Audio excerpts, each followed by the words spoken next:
Hello, everybody. I'm Steve Reinharz, CEO and CTO, founder of Artificial Intelligence Technology Solutions. This is your weekly video update live from an undisclosed location that might be public soon if the customer manages to get this through legal. So let's see what happens with that. But in the meantime, today, I want to talk a little bit about sales. There'll be some other clips spliced into this weekly video, but today I'm standing in front of ROAMEO on a client site. I think this is site number 6. Now we're on the East Coast in Florida. The fun thing about this is my first time being at a customer site with ROAMEO. I say that to you because it's significant. There has never been a prior ROAMEO demo ever until ROAMEO Gen 4 that didn't have me. So a little bit of significance with today's weekly video because I am on site under the hot Florida sun. And I think that's special because I am out seeing customers this week. Yesterday, I was in Atlanta.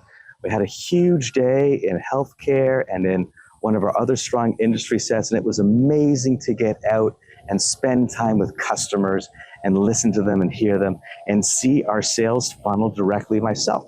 Because, as you know, I spend about 50% of my time on project management, product development, voice of the customer, features, those kinds of things, prioritizing those types of things that customers can use. So now I'm getting out, seeing customers, working with our sales team, working with our ops team, and I love it. I miss it. I didn't realize how much I missed being out with clients and prospects. So we're here. This is an existing customer of ours. They're great. Hopefully we go public with them whenever they're ready. That's how it works. They have to choose when they're ready. And we will abide by whatever they want always. That is just how it is. I know there'll be comments inevitably saying, why can't you talk about your customers? We can't because they don't let us, because there's not much value to them to do so. Occasionally they do, and this will hopefully be one of those cases. So we're pretty excited about that. Whoa. We interrupt your regularly scheduled weekly update to talk numbers and to talk about not increasing the authorized share count. Because although we get an overwhelming amount of support, we also have a few vocal and annoying folks that clearly do not understand how things work or how and why we're doing them. This segment, which I'll warn you is a little bit lengthy, but we've worked really hard for it to be a great educational segment, both for trading in general and specific to AITX. So thank you for being here. Grab a pencil. We're going to be doing some math, and I am genuinely excited, sincerely so, to share this with you. And the main reason is that people look at me and they're like, oh my God, the share count's going up and the share price is going down. Steve, how can you be happy?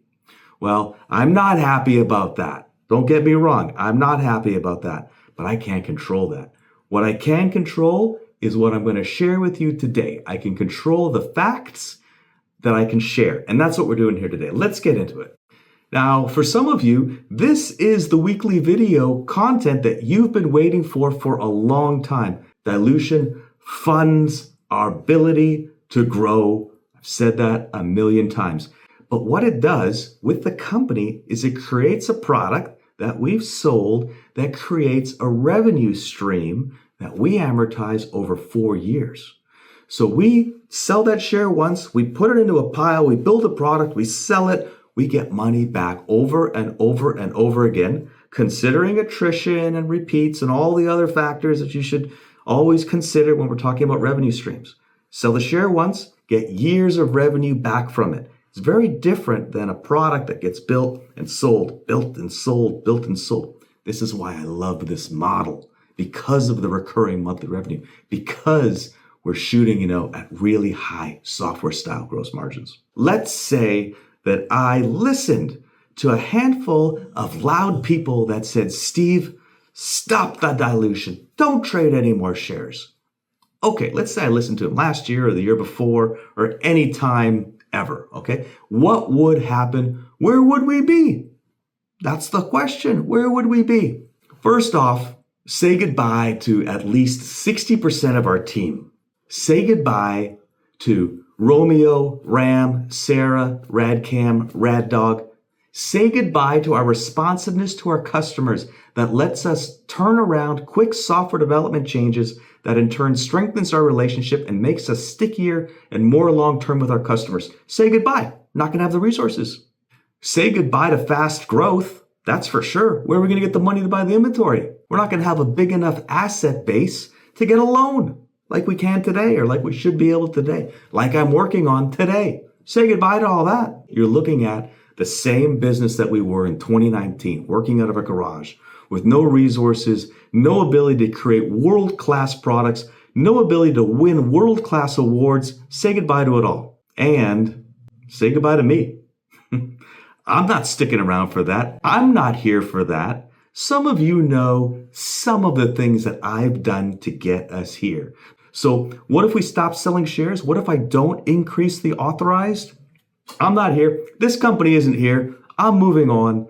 I've been at this for 9 years. 9 years. And I try not to think about it, but there's a huge opportunity cost for me to be on this journey for 9 years.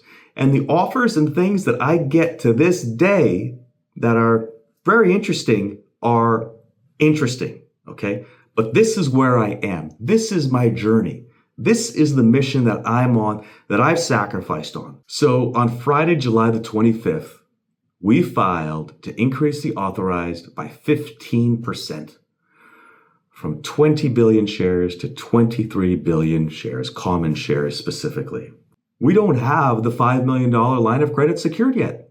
Just Wednesday, which would have been the 22nd of July, we finished the final submittal of documents. There was the forecasted financial statements that take a little bit of time. We went through them very, very quickly. They're very, very strong. I'm very, very happy with them. I also have some other things happening in terms of non-dilutive financing that we're working on as well. So I don't have the money though. Don't have the money, don't have the line. What am I going to do, right? We've got to grow. I'm thrilled that today we have a $7 million net asset base and a strong record of payment from Fortune 50 customers that we could then take and leverage into this line of credit. I'm very, very happy about that.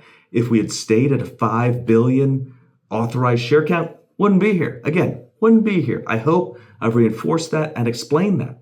The market does what the market does. Should we stop and just stay there, decline, whatever it might be? Absolutely not.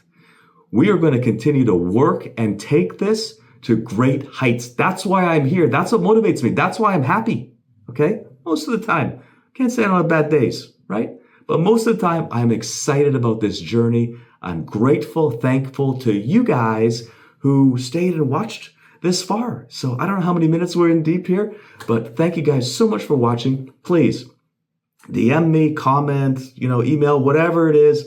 Of course, like, share, subscribe. This info is big. Hopefully you learned from it. I want to hear if you did or you didn't. Let's get back to your regularly scheduled programming. Thank you very much. Now, this is the 6th ROAMEO stop in about 6 or 7 weeks that ROAMEO has done. Obviously, we've been heavy on the West Coast. Now we've come over to the East Coast. We have another 3 or 4 weeks of planned demos, and we'll probably stack more demos beyond that. But I got to tell you, the response that we've been getting to ROAMEO, the response that I'm seeing personally, that I'm not sharing secondhand or thirdhand, is overwhelming. Yesterday I was on site, about 70-acre site, perfect for ROAMEO. There's no question that there is a slowdown in new business-to-business projects being activated. We hear it from our dealers, we hear it from some of our customers. We definitely see it and feel it. And what this is doing is this is building a wall of orders that we need to prepare to fulfill because they are coming. I feel very confident that we're going to hit our fiscal 2026 sales numbers that we've predicted. We'll see how that goes, but of course, we're still on track for it. Okay, everybody, that's it from this particular scene. I need to go cool off. Thanks a lot.